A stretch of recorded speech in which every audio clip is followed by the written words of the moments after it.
50-year mortgages. We all know about the 25-year, and we're starting to see more of those 30-year mortgages appear.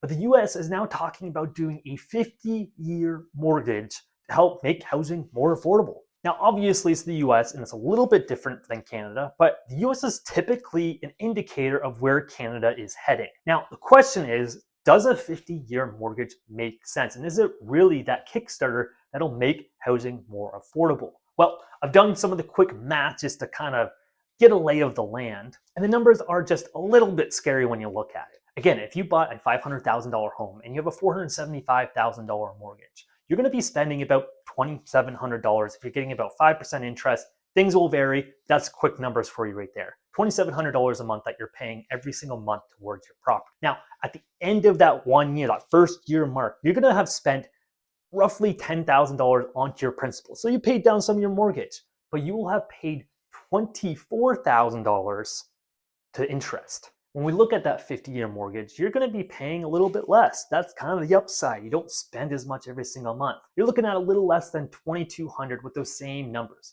5% interest rate year over year, which saves you $500 a month, which you can spend on other things, other investments, and you can put somewhere. That first year that you have that 50-year mortgage, you are again going to be spending close to $24,000 in interest on the loan. On the flip side, the principal payments that you're actually making to pay down the mortgage are exponentially less. Instead of close to $10,000 a year, you're going to be paying down closer to $2,000.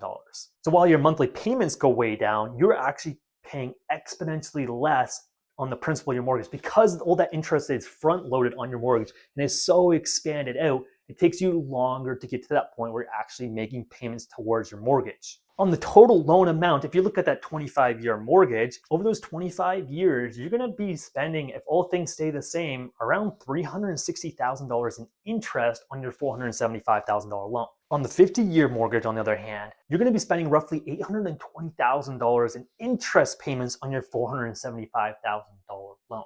Now, after 50 years, you might own your house, but when we continue to look at the US stats, the average first-time homebuyer is now 40 years old. It's a little bit less here in Canada, but again, it's the indicators of where things are going. And if you're buying a house at 40 for the first time, and you're expecting to pay off that mortgage in 50 years, you're basically saying, I will never be out of debt. What do you think? Are 50-year mortgages going to come to Canada someday? And are they a smart move? Or is there other ways to handle the real estate problems that we have today? Let me know.